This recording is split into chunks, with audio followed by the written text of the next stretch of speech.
Ask us a question and we'll answer it live on the air. Head over to our Discord. You can get there through Infendo.com and ask us a question in the question block channel. Creating overwhelming urges to buy Nintendo crap since 2005. Infendo Radio is on now. Hello, everyone, and welcome to Infendo Radio. My name is Lucas, and if I didn't make it abundantly clear in that intro, you can ask us a question via the question block channel in Discord.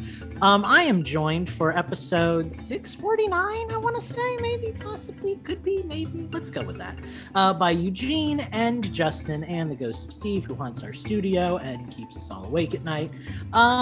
Justin, you're looking particularly snazzy tonight, for those of you who are watching us on YouTube. Where can the people find you, and where can we find that amazing shirt that you have on? The shirt I bought off of a seller on Facebook. Couldn't tell you who. It was one of those fly-by-night, hey, get this shirt for $30 sort of things. So that's where this came from.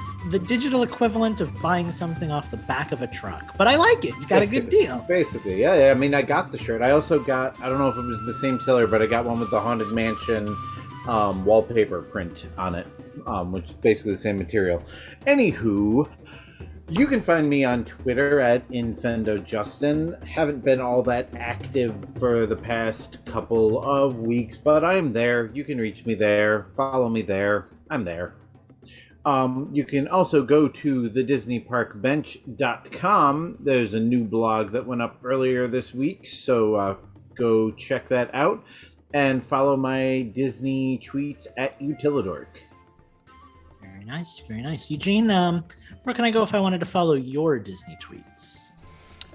You can go to the Disney Park Chair. It's not as big as the bench, but we're still there. That's our slogan. Got a lot of heart. But no, go to Infendo.com. You can follow me at Infendo Eugene on Twitter if you so choose. But yeah, Infendo.com is where you'll want to go, especially if you want to ask a question in the question block channel. I just forgot that I forgot to fish for some of those questions this week, so I hope somebody in the next 60 minutes has one for us. I guess we'll find out soon. Shame this isn't a live show where we can ask somebody to ask us a question right now, but what you gonna do? We changed the formula. Oh, and by the way, the ghost of Steve, I'm pretty sure he stole my kids' Legos, so I want those back. That sounds about right. He does like Legos. I've heard that, actually.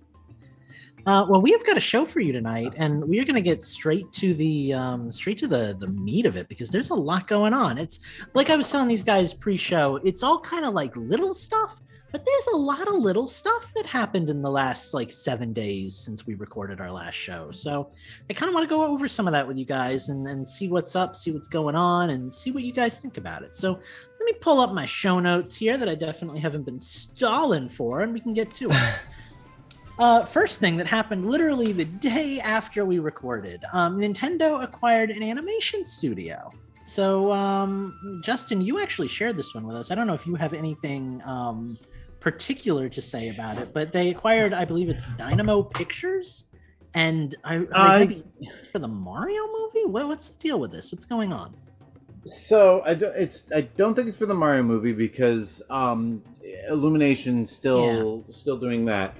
But yeah, I guess for future projects they'll be using this studio, and I guess it's actually a studio that has done animation for their games before. So, and I mean, I think we can all agree the cinematic animations for like Luigi's Mansion and all those have been really good lately. So, if they can apply that quality of animation to a storytelling production, then so be it. I'm surprised it doesn't happen more often, to be honest. But I don't recall. It's been a while since I read the article, so I don't remember whether this is for more video game projects or other media projects. So I'm probably not the right person to ask about this, because I read the article, shared it, and then it left my brain.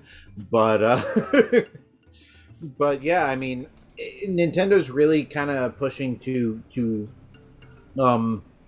diversify in recent years. So I mean, if this leads to I don't know, a Netflix series or, something like that, then great. Well, and I'll say what little Nintendo animation we've had in the past, like remember the Pikmin shorts that came out back in the day? Forgot about that. Yeah, those were actually like really fun and charming, and not just because I could watch them straight from my 3DS. I genuinely enjoyed those, so I could see the appeal there if you had that same level of kind of quality and lack of kind of commercialism in the animation. I think that could be really fun. That could be a good time. So maybe we'll get to see more stuff like that moving forward. Yeah, I'd be down. I'd like them to, Illumination is great and everyething, but it'd be cool if it was a little bit closer to, Illumination is to feature film animation what Deke was to Disney animation. They're just really kind of the cheap copy paste studio. Yeah, so ironically enough, Deke worked on the Mario cartoon. So I was thinking about them earlier tonight because somebody had tweeted. There's a thing that's going through. All right, real quick. There's a thing that's going around Twitter. Apparently, there's a picture of Mario on stairs, and it's kind of like what color is the dress thing? Is Mario running upstairs? Is Mario running downstairs? So that's what made me think of Deke right off the bat. But I mean, we all saw those cartoons from the '80s. That's kind of what Illumination is to feature film animation. So see, they better hope, because I grew up on those cartoons and I loved them, man. Like, kidding me? I loved those cartoons as a kid. So I would kill for that, honestly. I have only seen the first Despicable Me, and I don't think I've ever seen anything else they've made. Yeah. I've seen bits and pieces of them. I've indulged. But I mean, they're not terrible animation. They're functional. I mean, it's so, and we'll see. I don't think it says anything to the quality of like the writing or anything on the movie. That's yet to be seen. So sure. The real crime is that Lou Albano is dead, and we can't get him to voice Mario again, because he will always be the voice of Mario for me. But Well, hopefully this acquisition of an animation studio will lead to new animated productions, more animated productions, and more animated cutscenes in Nintendo games. Yeah, I'd even take some YouTube shorts like Sonic, Sega. They are killing it with that stuff. They do little shorts like every time a game comes out. They did all the stuff for the Sonic. What is it? Sonic Legacy, Sonic Legends.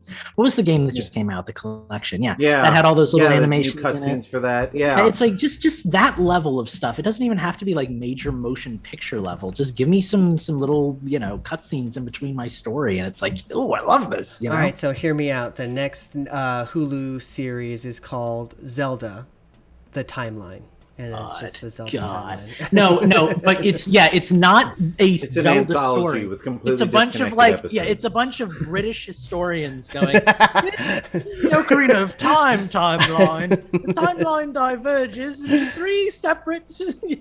That's what I want. And then like I would just love to see like an actual. Oh God. Yes. Lucas's arm just strobed out. I would love to see like an actual like the Witcher style Zelda live action series, but intercut is what Lucas was talking about. Is just this random historian telling about where it fits in the time. Here's the thing though. I would only accept a Legend of Zelda story if we only saw like shots of Link from far away or behind. Because Link is us for all intents and purposes, and Link has always been us. It's why Link never has a voice actor. It's why Link never has a personality. Putting him in a animation is hell. You get something horrible from that. I'm convinced you cannot do Link justice in an animation, because my Link is different than your Link, is different than Eugene's Link, is different than Steve's Link. Like, I don't think it can be done. Excuse me, princess. Exactly. That's what you get when you do that. So, like, I am morally opposed to giving Link a personality. I know some people really want that. I know some people really want Link to be like this. I think as much personality as you get is like Wind Waker, Twilight Princess, like, oh, he lives on a farm. Oh, he has a girlfriend. Oh, he has a grandma. Like, that's it. Other than that, it's dangerous ground for me. So, but I'm also the guy who like immediately turns off the voice acting in Breath of the Wild, because I think that Zelda having a voice is also the worst thing ever. Or turns it to Japanese. Yeah, well, because it's the closest thing I can do to off. Yeah. See, what they need is the Legos mumble mode. Yeah, exactly. And so then you can have Link and Zelda going. They actually have that in Monster Hunter too. Okay, anyway, we've got more stuff to get to, so let's move on to the other topics of the day. A game that's near and dear to my heart is now available on the N64 Switch Online expansion pack. Pokemon Puzzle League, which was a game that I used to rent from Blockbuster. Same. All the freaking time. Because I never got to by own it. the way, has already been invested. available on the Super Famicom as paneled upon. Yeah, but this is different because it's got all the Pokemon music and it has like the Team Rocket mode and it's branded, man. It's branded, and that's what makes it so good. So go play that game. That is a really good puzzle game. Paneled upon has to be my favorite version of Paneled upon is the Planet Puzzle League that came out on the DS, but it is like I can't. I'll be honest. I've only ever played it on the DS. I can't imagine trying to play that game without a touch screen. So I'll have to give it a try. But since I have an N64 controller now, I can play it the authentic way. Yeah, there you go. Did you get yours in the mail already? Oh yeah. Nice. Oh yeah, and I haven't had much chance to play with it. I did dabble with it just to get a feel for it and whatnot. And I also played. Super Mario 64, the 3D All-Stars version, just to, see how that works with it. So no review on that this week, but I will have something to say about it next week, among other things. Well, in a little bit of Lucas-centric news, Sonic Frontiers has a tentative release date that was leaked by SteamDB. Which I told you that game looked cool. I'm not going to get it, but I'm hype. So I'm going to get it. I'm going to play it for 5 hours and then forget about it, like I have with every other open world game besides Breath of the Wild. That's fair. That's and fair. At least you're putting it in with every other open world game. That makes me feel good. So SteamDB is, I believe, apologize if I'm wrong here, but from what I've read of this article, they are a group that basically catalogs Steam's code and whatnot and chronicles everything that goes on, catches leaks, that kind of thing. And one of the things that they saw was on July 19th, there was a store API release date listed for Sonic Frontiers. That release date was set as a placeholder, September 1st. It was then published as November 8th, which makes me think we're probably going to get this game in early November, which I think, okay, so the internet's going nuts over this because apparently the internet cannot stop thinking about Sonic in either the best or the worst ways. But the people that are upset by this news are upset because there's a ton of other big games coming out in November, which makes sense. But also, come on, it's going to be a holiday game. We all knew it was going to be a holiday game. I think November is probably better than December. I'm excited. I want this game to exist. So, yeah. So that's the thing.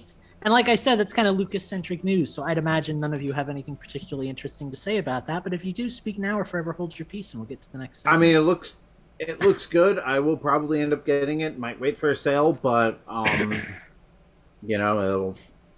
it looks good. Hopefully, it doesn't run like crap on the Switch. Yeah, we shall see. It's the most interesting 3D Sonic I've seen since Adventure. So that's something. Oh, and actually, to that point, I did read an interview from one of the guys who's working on the story for that game. And he was kind of cryptic about it, didn't want to go too into detail, but I guess he's worked on comic books and stuff, graphic novels in the past. And they brought him on board. He's trying to do a more kind of bridge the gap plot than we've had in some of the recent games, because one of the complaints I've had recently, and it's part of growing up and still enjoying childish things, is that sometimes you outgrow the childish things. But sure. I can go back and play a game like Adventure or Adventure 2, and it's like watching a Dragon Ball Z anime.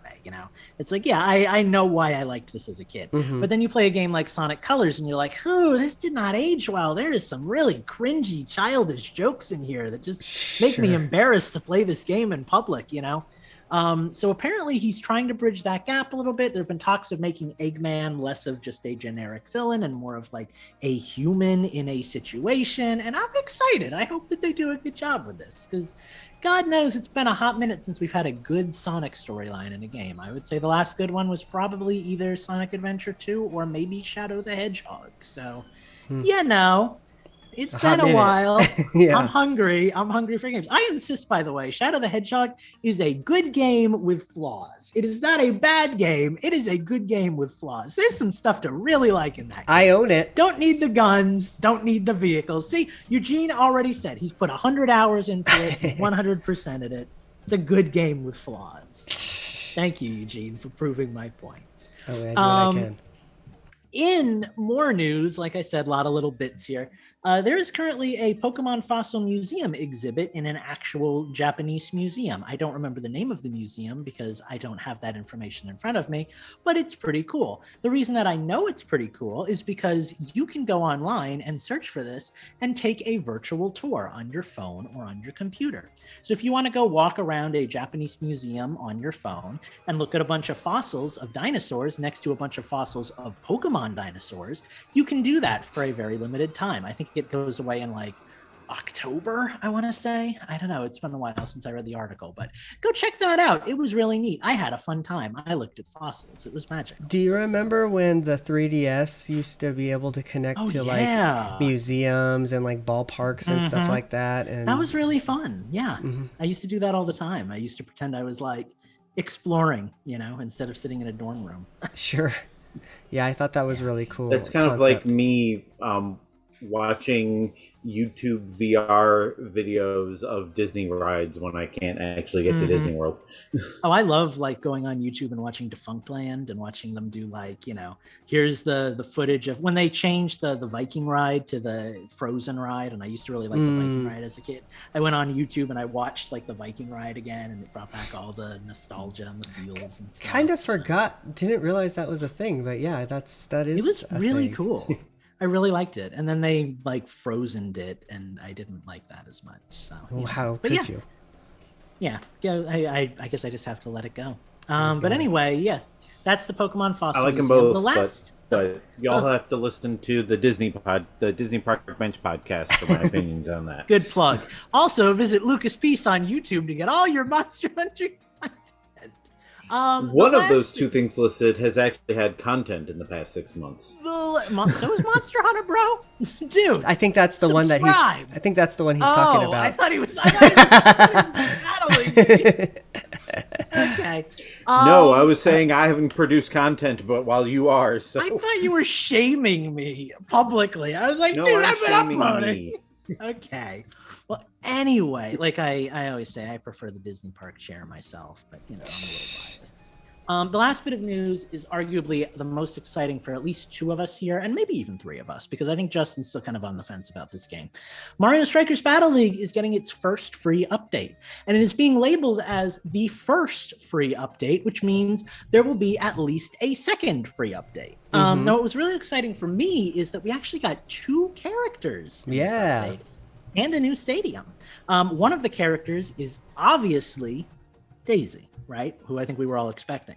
The one that I was not expecting was Shy Guy, which is cool because he's probably going to be another one of those characters like Yoshi or Toad, where you can throw like three of them on a team and have him like, back your whole team because they're just little generic minion guys, right? So I'm excited. I'm really excited for more DLC in this game. Yeah, I love this game. So I'm hoping that this also includes more music. Maybe the stage is going to have a theme or something like that. They were playing some really like deserty, that's like Arabian style stuff in the trailer. So I think probably that would be cool. I'm all the way excited about this. I had actually put Strikers down for a little bit, and maybe they did this. They were probably real strategic about this because they're probably let's wait until people taper off. Yeah, exactly. They probably have all these metrics that they're looking at, all these play times and everything. So, or maybe they had it, planned pre-launch. But my bet is on they're seeing that there's a drop in players and it's time to bring some people back, type of thing. I could totally see it. So Daisy and Shy Guy, which is really exciting. New course, like we said, it's a desert-themed course, which works perfect for kind of honestly Daisy and Shy Guy, because Daisy's whole thing is that she's like the desert. She used to be the desert princess. She used to have like darker skin, and she used to be in like the desert stages, and she was really cool. And then they just kind of genericified her in like the later games. And I miss old Daisy because she was fun, and she didn't just scream, "Hi, I'm Daisy" every 5 seconds. But I still like her. She's still a cool character. So I'm excited for for Daisy to come back. Also really excited for Shy Guy. More excited than I thought I would be. And we're getting a new set of armor that you can equip, a new like costume that you can wear, night themed. And Eugene is going to tell us about that as soon as his mic cuts back in. Because I was literally just saying the same thing that you were saying. Probably was interrupting you. The night armor, yeah.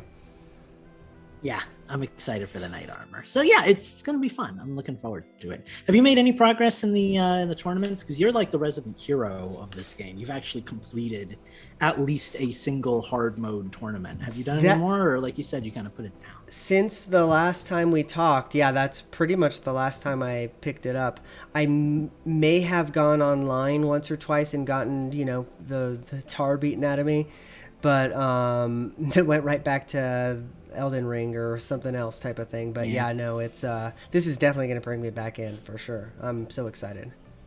I'm gonna need to get back into this game, and I think it's time to finally try some of these like hardcore tournaments that are gonna completely wreck me. I think I need to get better, and I need to beat those, because it will always exist until I do it. Sure. So I need to start working on it. Maybe I'll even get some recorded and upload them to to the old channel. I'm excited for Shy Guys as well, because it seems like you're gonna have to really rely on the outfit that you put on him, because he's like very base. Like, he's all around. Yeah. So a lot of ability there to morph him. It's going to be really that's going to be a cool one. I don't know if I think what that's going to make me do is unlock all the rest of the outfits that I haven't quite unlocked yet. So yeah. And earning that money is tough. I don't know if it's easier when you can play online, but like offline, funds are very limited. It's not easy if you keep losing like I do. No, the best way to earn money is tournaments for me. I've been the way that I've been unlocking my money is doing whatever the third tournament is, not like the hardest one from the first go round or whatever, because I can pretty much beat that one every time in 3 matches, and I think you get like I don't remember, 50 coins, something like that. Something? I can't remember, but that's the way that I've been doing it. Cool. Yeah, I need to get back into that game because I really like it, but it definitely suffers from a lack of it's quality over quantity, right? And that's a good thing. But there's a reason that I can put 100 hours into Smash Bros. And like 5 hours into Mario Strikers, like Smash Bros. Has all that content that I need, 80 characters is a lot to choose from, and I would like more characters. So hoping this DLC keeps rolling out like every other month and we get a bunch of cool stuff, because so far I'm impressed. It would be cool if they had some like Smash Brothers style challenge mode or whatever, where it like drops you in a match and it's like, okay, come back from 3 goals down or something like that, and then on the next challenge that would be like, really cool. That would keep me coming back for sure. That would be really fun, like 50 challenges like in the old like Melee days and stuff. You know what else, since you said Smash Bros style stuff, I was thinking guest characters. I would pay $5 to play like Samus versus Link, like, that too. But roll out the red carpet. I was thinking like outside the Disney, like, your Snakes or your Mickey Mouse. Give me Mickey Mouse and Mario Strikers and I'll give you whatever you want. Give me Mickey Mouse wielding a Keyblade in Mario Strikers. Oh, God. Listen to the Disney Park Chair for the more out every Thursday. All right. Well, with that said, we are going to pivot into Change the System. I am going to be incredibly boring. Good news, guys. You're listening to an incredibly boring show. I'm going to be super boring on this podcast because all I have to talk about are old games. So I'm going to go first and get my stuff out of the way. And Monster Hunter. Can hopefully... Yeah, I do have a lot of Monster Hunter to talk about, but again, it's all older stuff. Okay, so right off the bat, I've been playing RuneScape again, which means I've been grinding in an RPG that came out in like 2001. So that exists. I am 4 levels away from hitting level 100, which is a goal I set like way back in February, and then like dropped like a hot rock for like 3 straight months. And now I'm back and I'm playing it again. I'm really close to my goals. So really excited for that, but I'll probably have that done by like the end of the weekend, if not sooner. So wish me luck. I finished Sam and Max season 2, which was really cool. Really like those games. From what I've seen, they come out every winter, so I'm really hopeful that the final season will be out in December of this year, which will be really fun because I'd like to keep playing that. Season 2 is a blast. You get to go like time traveling. It's so much fun. You get to go to hell. You get to have hell freeze over. You get to fight these little demon dudes. I don't want to spoil it if anybody else plays it, but it's such a good game. You should play it. It's a really good point and click game. It is an absurdist comedy, so sometimes I will say like the puzzles can be downright annoying. Like, oh, I had to use the fish on the chicken nugget. How obvious, like that kind of stuff. So I would say maybe like once every couple of chapters, I ran into a puzzle that I had to Google. And when I Googled it, I was really frustrated because it was like, how would I ever figure this out? Sure. How would I ever figure out that the fish goes into the chicken nugget? But for the most part, I figured stuff out on my own. And the feeling of pride that you get when you spend like 2 hours. Oh yeah. When you spend like 2 hours running around in a little sandboxy, point and click world, and you finally figure out that this goes with this and creates this, it's like, oh, that feels so good. I figured it out on my own, So it's a good game. I highly recommend it if you're looking for a really casual, sleepy, I've been sick with COVID for 3 weeks, which is where I'd been. So, I recommend it. Last but not least, obviously, is Monster Hunter, which is the big game that I've been playing with Steve. We have been slow burning this game because, again, I've been sick and I just have not been able to stay up. Honestly, even doing the show right now, I'm kind of tired and kind of getting ready to sign off, which is another reason why I'm happy I'm going first on this, because then I can just sit and listen to you guys. But it's a fun game. We hit Master Rank 5 last night, actually. And we've been recording all of our bigger hunts and putting them on my YouTube channel. I'm uploading 2 a week at this point. I was doing 1 a week. I was doing Fall Guys videos that I had on reserve, and I was doing Monster Hunter on Thursday. Then I realized at the rate I was going, I would have Monster Hunter videos coming out through December. So now I'm doing 2 Monster Hunter videos a week because there's so many hunts and so many monsters. They introduced a few old monsters. They brought back a couple of new ones. The amount of new content it's there, but it's not overwhelmingly fresh. But the fact that every monster is difficult now, and we're getting into the really hard stuff. We actually lost a couple of hunts for the first time in years the other night. It was crazy. We fought this one guy who was Japan only, called Espinas, from a really old game. And he headbutts us and one hit KOs us 3 times in a row. Just insane. You'll have to forgive me because I am starting to lose my voice now. So I'm going to cut it off there. Sure. And let you Okay. I'm just going to assume that you whooped that thing's A and it was a good night. Well, I'm going to be also relatively boring, but also maybe a little bit exciting because I'm going to start off with Pokemon Go. There was a community event just this weekend, and it was not going well for us this weekend at all. We had to pay for it. It was, Heather hadn't even gotten a single one. There was 15 minutes left. So I actually had just gotten back from a soccer game. I took her phone and I just started driving around. Ended up getting a couple of shinies for her. Saved the day. Starly is here. So that was exciting, at least for me. But yeah, nothing really else to report as far as Pokemon Go is concerned. The other games I've been playing are Elden Ring. That game continues to surprise me how humongous it is. I mentioned that I beat it, but I'm still finding new things. I'm still finding new boss fights. Even I'm still finding new quests, because there's if you don't do things in a certain order, then you might miss out on half of this person's quest line type of thing or whatever, So there were certain characters who I had just missed entirely in my first playthrough, where in the second playthrough, I'm using an online guide. I'm trying to min-max everything because I want to get all of the achievements type of thing.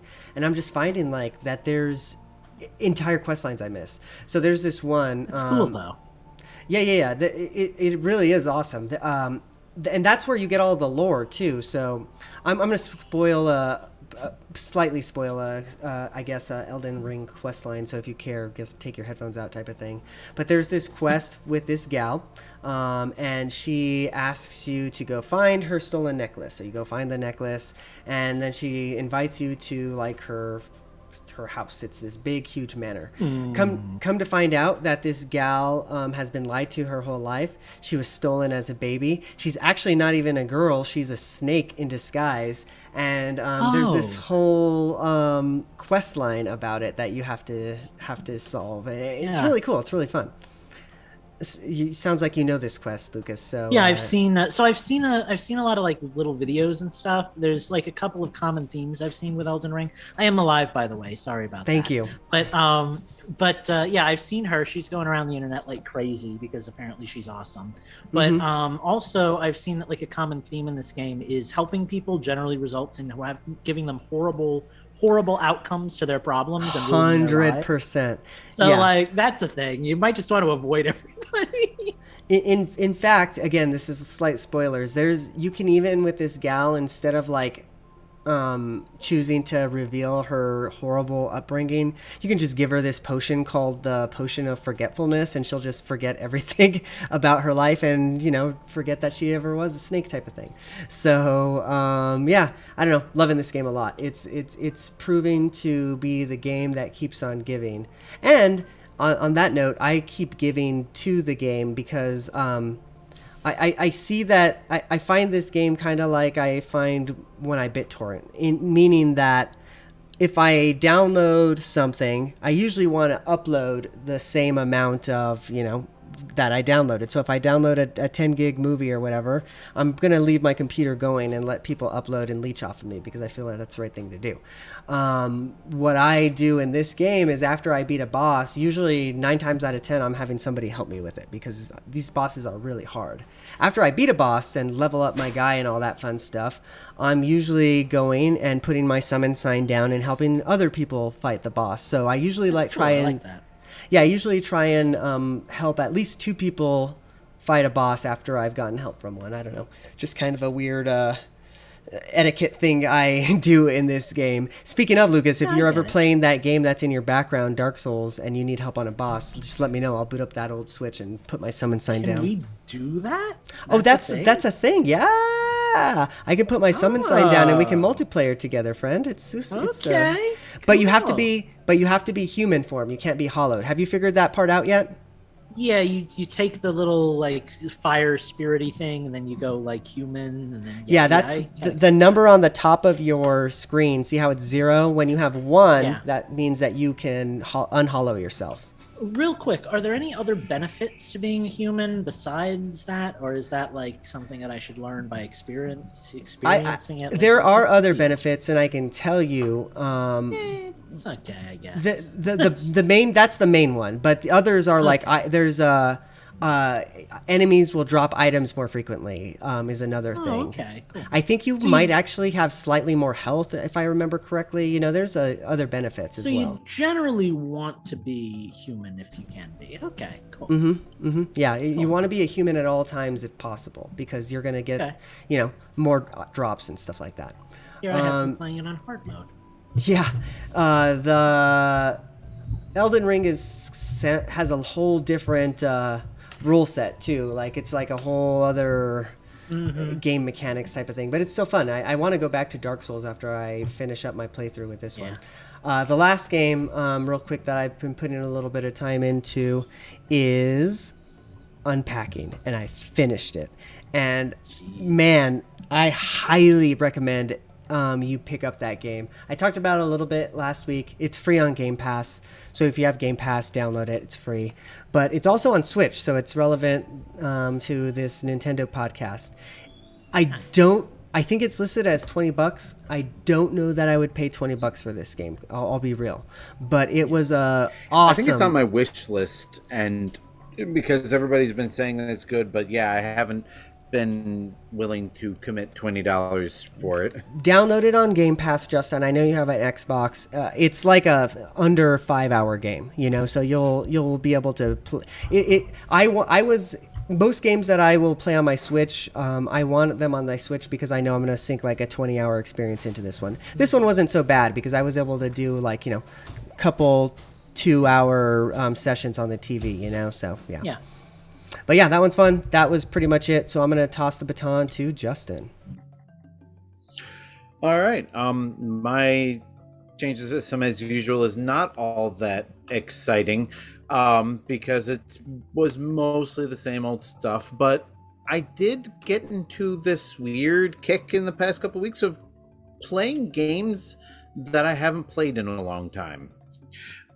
Didn't play any of them for much more than an hour. Actually, one of them I did play for a few hours. But I ended up pulling out, let's see, Hyrule Warriors: Age of Calamity. Oh wow, I've been thinking about replaying that actually. I haven't finished it yet. So I was sitting up one night trying to decide what I could play in, half hour that wasn't going to suck me in for 2 hours like Grand Theft Auto usually does. Sure. And so I ended up playing a level of that. I also played some Skyward Sword HD because I was just. I need to finish that one. I think a YouTube video I watched. Eugene said he needs to finish it. I said I need to buy it. I'm surprised you haven't. Yeah, it just doesn't come up. It's one of your yet. favorites, isn't it? I love it. I just, I've played it. Sure. It is really good on the Switch, and I think a real worthwhile upgrade. The right stick is great as the sword. I love it. I love it. Cool. That's cool. Somebody used the music from it in the background of a video I was watching, which is what made me want to play it. So I played that for an hour or two. Nice. The Witcher 3. So The Witcher 3 I had stopped playing because I had gotten stuck in this one spot. The waypoint kept leading me to an area where I had to keep fighting these enemies that were way too strong for me. And I couldn't figure out how to get out of it. And I had an inkling to play The Witcher 3 earlier this week, or maybe it was last week. And so I looked up, how do I cancel a mission? And it turned out all I had to do was just point my waypoint to a different mission. And so I started doing that, and so that got me back into The Witcher 3. So hopefully I can finally get back to enjoying that game, because I was enjoying it until I got stuck, and then I stopped playing it. Mm-hmm. The game that I spent the most time on was actually Blaster Master Zero, which I bought, years ago, probably within the first year that I had a Switch. Wasn't that like a launch title or close to a launch title? I don't think it was... No, it might have been launch window. I don't think it was launch day, but I definitely came out within like the first year, I think. Sure. Because I've had it for almost as long as I've had a Switch, and I've never beaten it. But again, I saw a video on YouTube about Blaster Master the original, which made me want to play Blaster Master Zero because it is a much more refined version of the game. And so I looked up a YouTube video to show me where I was stuck and how to get out of it, and started playing. And so I made a little bit more progress in that. So none of these are really anything that I devoted a ton of time to, but they're all games that have just been kind of languishing on my Switch for months, if not years, and just kind of waiting to be replayed again. And I felt the urge to play them, so I did. One of these days I'll finish Metroid Dread.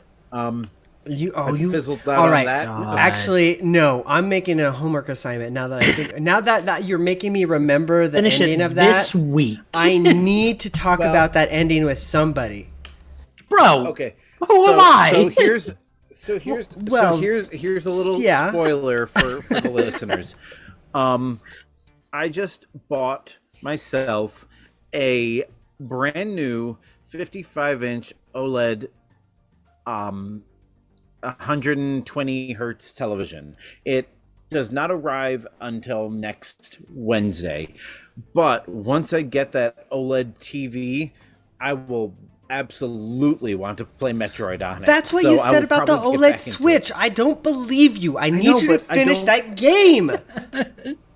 So Metroid is one of those games that I can't play in the background while I'm doing something else. I have to be focused on it. And I almost never have a situation where I'm focused on a game that I don't want to play something bigger. I'm going to contradict myself because I said all that stuff about Link being a horrible like TV character, but I will say, unlike most people, I absolutely loved Other M, and I really liked this game. And I would argue that these are two of the most cinematic Metroid games that have ever come out. Like way more than like the first-person escapades of like Metroid Prime and whatnot. Sure. Like there's actual like cutscenes and story and plot and backstory and stuff here. I really liked Dread. It was a really cool game. It felt like a nice cap. I'm loving it.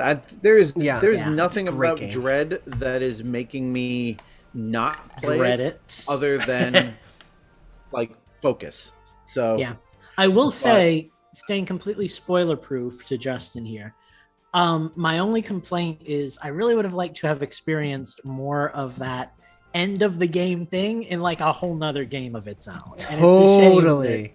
Yeah, but they do that. They do that every time. They do that every time. Yeah, I know. Oh, so cool though, dude. So cool. Like, finish so this game.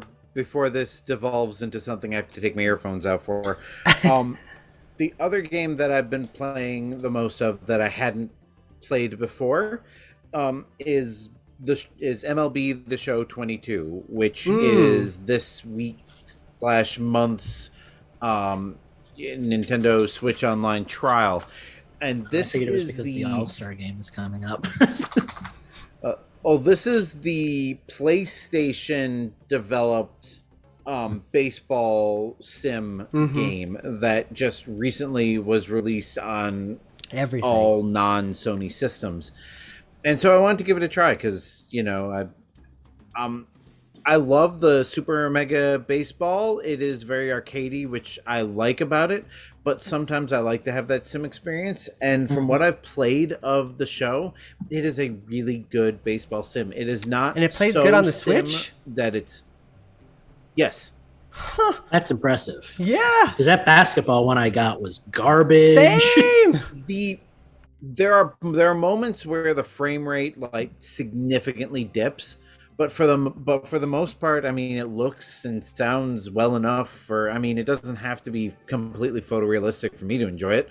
It just has to be playable. Yeah, as long as I it's find playable. it very playable. Like, yeah, like I won every game that I played, and that's not typical for me playing a sim game. The batting is very intuitive. You don't like too many. Baseball sims require you to like line the bat up with the ball, and this is just a matter of timing. And there's an extra bonus where you can guess the type of pitch that's going to get thrown at you, and if you connect with it, you get more power behind it, so you can kind of gamble in that way. You're making me miss Mario Baseball, man. Sluggers. So good. The fielding is probably my favorite part. Fielding is my least favorite part of any baseball video game because you never know where the ball is going to be, so you just run around like an idiot. The way the show does it is there's a giant baseball on the field that just kind of gets smaller and smaller as ball. So as long as you're within that circle, you'll catch the ball. That's rather than the way that they usually do it, where it starts out really tiny and gets bigger and bigger like a shadow would. This gives you, kind of telegraphs to you, okay, the ball is going to be in this general area. Okay, now the area is getting more precise and you can fine tune it. So the game is on sale right now during the trial period for like one more day.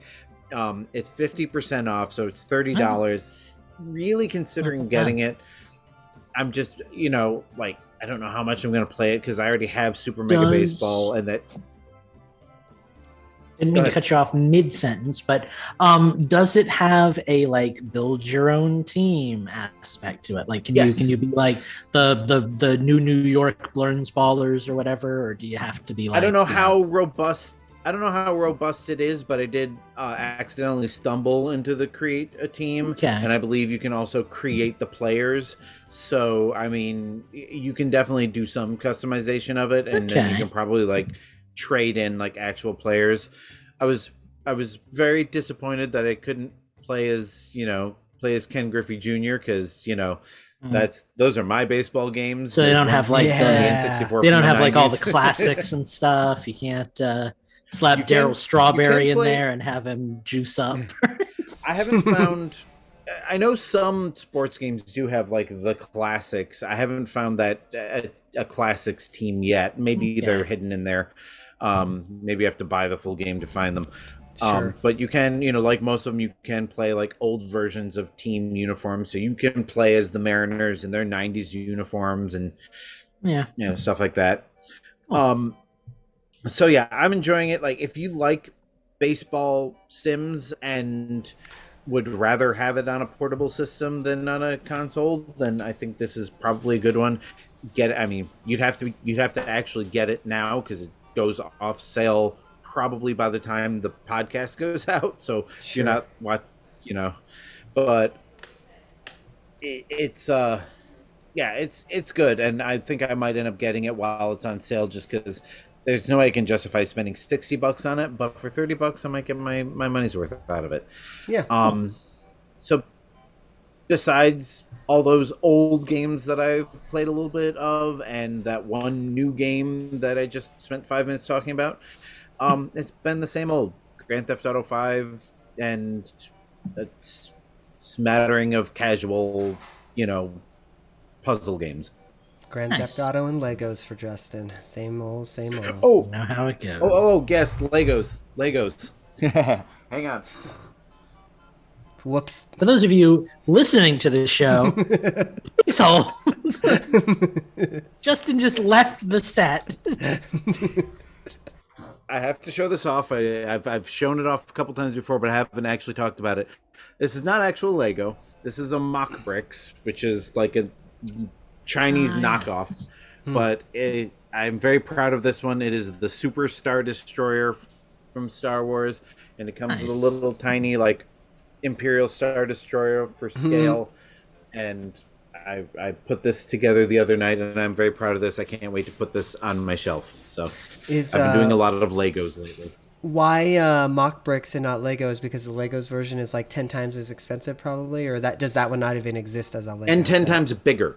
Okay. Lego's only Superstar Destroyer set is like 3 or 4 feet long, about 10 something thousand pieces, and about $400 to $500 and out of print. So it would be like $800 or $900 if you found it in box. That's not good for a healthy marriage. No. Yeah, so mock bricks is the way to go. This is nice and good in shelf size. It is very highly detailed, and it was a fun build. So when I'm not playing video games, I'm putting together Lego or fake Lego sets, And lots of them. That's my therapy.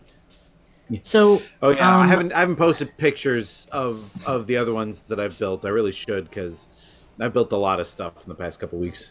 I will just say, Justin, I forget exactly what it is, and we are terrible at giving the news. We're like the worst news podcast that's ever existed. But there is, I believe, a Lego fighting game that's coming out where you can actually make your own, you can be like you can be a wizard and stuff and all that kind of you can mix and match. It looked a little like Lego Racers, which I think is like the right way to make a Lego game.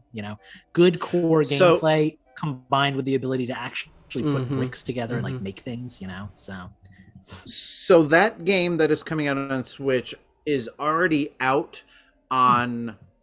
I don't know if it's what it's out on, but I have it on my Apple TV, so I can play it on my Apple TV with whatever their Game Pass thing is there for like $5 a month. You should test it and see if it's good enough to get on the Switch. I have downloaded it. I haven't played it yet, but if it is good, I'll recommend it because I do love me some Lego games, and like you said, the ability to actually create with Legos is That's the fun. not something that you get in the games very often. Yeah, Usually I know. I always wanted to have a Lego style game where it's basically Mario 64, but you get to build your levels that you jump into the paintings for. You know what I mean? That's cool. So like almost a Mario 64 builder of sorts. That's Yeah, and it cool. doesn't. You don't have to build the whole level. I always Yeah. figured like you could have like a template, but it's like okay, wherever you decide to put the tree or whatever is important because of this. You have to climb it to get or oh, here you need to build a bridge. Good luck, make it a good bridge. You know, And then that's the puzzle, I right? really like That's the that. puzzle. You have to decide where you build the things to like solve your puzzle in the level. Like that Lego would be the way to Worlds do it. exists, but I've heard that it's kind of a garbage game. Like people generally do. Yeah, Lego Worlds is nothing like that. I downloaded Lego Undercover on have, your recommendation, Justin, and that one's pretty good. That is good. That is one of my favorite open world games, honestly. Like there's so much diversity in the gameplay, and I think the cutscenes are hilarious. It's that very Lego like tongue-in-cheek humor, very British humor. I think I actually own that game, and I've just never booted it up. Like I think it's one of those ones that exists in the eShop, waiting to be re-downloaded, type of thing. It was that's mine. Except for when I think I have it just laying idle on my SD card actually. Yeah, because I think you tweeted or posted in Discord or something. It was like $5 or something like that. It was like stupid cheap, and I was like, okay, I guess I'll buy it now. Yep. Yeah, I mean, I bought it on. Hi, I'm still here. I bought it on the Wii U. It was one of the first games I got on the Wii U, and I absolutely loved it. And I paid full price for it there, and I loved it so much that I bought it again on the Switch for like $20. So if you can get it for $8, I guarantee you'll get $8, $5, whatever worth of entertainment out of it. Even if all you do is just play the story. The story is entertaining, but the open world aspects of it are really fun. Totally. That's cool. Someday I'll give that a try. That actually kind of meshes into our question block question. Eugene, I don't know if we got any from living people, but we did get one from our Just ghosts. the dead. So I'm willing to read that. All right, just the dead. So yeah, we have a question from the ghost of Steve, who asks, let me pull open the show notes here so I can actually see it nice and clear. What is your favorite rainy day game on Switch, and why is it Animal Crossing? So Steve, I hate you, because my favorite rainy day game is Animal Crossing, and you ruined my ability to say that properly. It's just a really fun rainy day game. One of the things that's really fun about it is it can be raining in Animal Crossing while it's raining in real life, and that feels good. That just feels right. You know, it's a casual game. It's a fun game. It's the kind of game you want to play on a rainy day. So, like when I was sick, one of the things I did was restart Animal Crossing. And yeah, it felt right. You know, you can just kind of wander around that game for hours doing like mindless tasks, and it's good for when you're stuck indoors. So I do choose Animal Crossing, and I don't have regrets about that. But I do resent Steve for making me feel like a fool. So what about you guys? Favorite rainy day game, and why is it Animal Crossing? Mine's similar, but it's Stardew actually for me, and for similar reasons because Yeah, I get that. Go ahead, Justin. Sorry, I didn't. So I don't. Well, because I don't really know what we mean by a rainy day game, but I guess I'll go with the interpretation. You're stuck in the house. There's nothing to do. It's raining outside. You can't go outside, so you boot up the Switch and you play. Mine would probably be one of the Grand Theft Autos, honestly, or Breath of the Wild.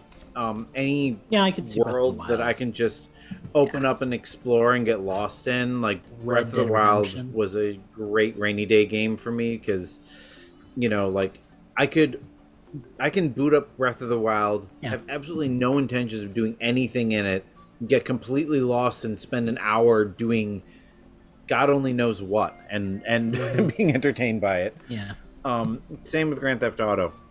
But I will say that Animal Crossing is a great game to play. It's one of the few games that I will play while I'm also watching TV because most of it is mindless. Like there is dialogue, but it's not all that important. And like I used to when I was the 3 or 4 times I've gotten totally obsessed with Animal Crossing, I would just sit there and, just run around, shake a tree, shake a tree, shake a tree, shake a tree. Crap, bees! You just have to pay enough attention to not, screw things up, but you can also play it completely mindlessly, or you can get completely sucked into it and have a project and accomplish it. It's so flexible in that. Because of what a slow game it is, it's perfect for when you need to burn an afternoon, I want to make a waterfall in my island. Okay, well, each block is going to take me 5 minutes to terraform, so that's the perfect project.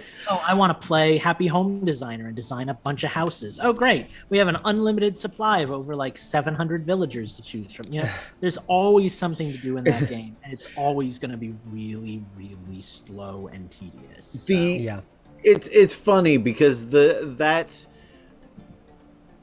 level of tedium that would just be excruciating in any other game is part of what makes Animal Crossing enjoyable. Take a task that would only take... It's kind of like Red Dead Redemption 2, where there's an animation for everything. For skinning. You don't just walk... you don't just walk up and press a button to search a drawer. You have to walk up to the drawer and pull out the drawer and actually fish through... everything, these things that should just absolutely drive you nuts actually get you sucked into the game. More than they really should. I'm gonna gatekeep now, and this is genuine gatekeeping. But I honestly believe that there's an entire subsection of the population that's just playing this game wrong. Because I remember when it first came out, before anybody knew what the game was, there were people who were like, okay, it's day one. I've built my museum. I've set up my camp. I've paid my home loan. And it's they were doing everything by a structure of on day 7, City Hall unlocks. And I was like, it's day 13 and I haven't gotten City Hall yet. Because I'm just playing the game on my own. Steve? He ain't even here. That was how I played Breath of the Wild. If y'all remember, I didn't even get off the Great Plateau for a month because I hated you for it. Yeah. But no, it's just I don't know. I feel like Animal Crossing is supposed to be quit having fun, that kind of mentality. Play the game you want to play the game. But to me, Animal Crossing just feels like the kind of game that's best enjoyed slowly, as almost a life sim. You do your stuff, you live your life in the game, and the game lasts you a few years, and that's the point of Animal Crossing.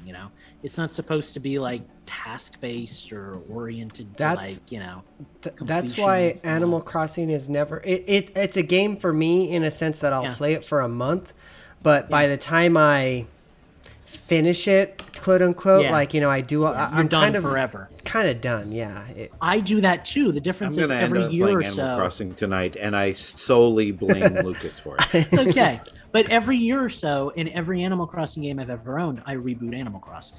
I just restarted my island, and it's been about a year since the last time I restarted my island. And a year before that, the game came out. Every year on the dot, I restart Animal Crossing because I get that hunger for it. Play it for a few months, get tired of it, and give it up, The difference is this one is weird because it's very task-oriented. They added the cell phone missions and stuff. And the first 30 days or so of the game really do feel like a game that you're trying to complete. Okay, get KK Slider to perform at your town and unlock terraforming, and it's very different from other Animal Crossings where you're just kind of in this Zen garden type experience where anything can happen. This one really does feel like it has a beginning, middle, and end, and then a post game almost, which is a weird experience for an Animal Crossing game, but it does make replaying the game from the start kind of fun and enjoyable because I feel like they cool. haven't. Now whatever.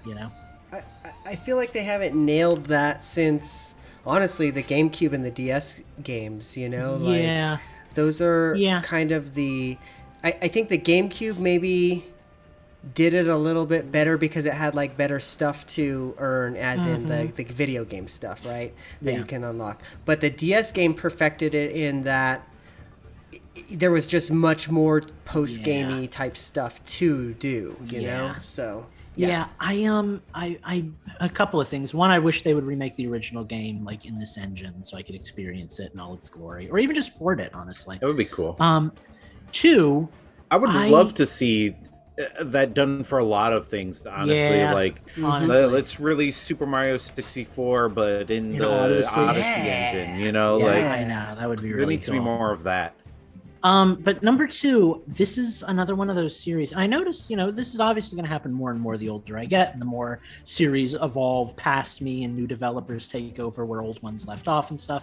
But Animal Crossing is one of those series that I feel, it wasn't a childhood series for me, but I don't like the direction that it's going in as much now. It feels like it's more focused on like interior decorating and like island customization, and less focused on like that day-to-day, like, let's boot up and see which villager's going to call me an asshole, Sorry, Eugene, Sure. but it's true. They used to That be seems like really kind of a rude. you thing. They used to be really rude in the original game. Like they would come did. out and they'd be like, "Hey, you want to buy See, my I didn't lamp?" start playing until New Leaf, so I never encountered any of that. In the I never original understood game- why everybody hated what's his name, Tom Rossetti. Nook, because Yeah. Tom Nook, too. Yeah. he's just a businessman, like he's not doing anything wrong. In the original I'm just paying game, rent, like man. they'd come up to you and they'd be like, "Hey, you want to buy my lamp?" And if you said no, and they'd charge you like 5 million bells for it, they'd be like, you'd be like, "No," they'd be like, "Oh, okay, well, screw you. I hope you fall in your sleep and break your neck." It's like legitimately really harsh. So I don't know. And then they I have want- I want like to all the see swirly lines above their heads as they walk away. Yeah, it's great. they'd get into like moods and they'd get into arguments with each other and with you, and you'd have to apologize to them by like leaving money at the river, and it's like I miss stuff like that. I don't know, it's just a different, and again, I didn't grow up with this is not nostalgia, this is just taste. Like I personally prefer Lucas wants the that T-rated old-style Animal Crossing. I kind of do. Like, Well, it was cool. Animal Crossing for The me Animal was Crossing like, Real World. why I got into that, honestly, is on the GameCube days, is because I saw all my peers playing The Sims on the PC, So it was kind of like The Sims, but for Nintendo. And I feel like, maybe I'm crazy, but I feel like the dialogue was much more robust. Okay. It was. It was Like- even more robust in New Leaf, and old players used to say that New Leaf was watered down. But every generation, it seems to get more watered down. Today, there's like no conflict. The dialogue is like the same like 5 lines over and over again. It feels much more shallow than it used to, and I 100% stand by that. Like the gameplay is great. The fact that it like sorts all your items and stuff when you pick stuff up, the ability to like create your own little town and customize it however you want. There's really good features to this game, but I want that dialogue, dude. I want that old Animal Crossing like spirit, I miss that. Anyway, it's late and we've been talking about Animal Crossing for a really long time, so thank you, Steve, for that. If you would like to leave us a question, you can do so in the question block. I don't think we've said that yet tonight, so really want to make that point clear. We will be back again next week with another show for you guys. We'll have more to talk about, and just keep living our Nintendo-y lives. But until then, have a good day, week, month, life, and we'll see you again soon. Adios. That's my line. Say bye-bye. Bye. There you go. Yeah, save my poor throat. Bye-bye. Oh no, take it back. I'll get you next time. I was Gadget. hoping you would say Next that. time. Burn it with fire. Bye-bye.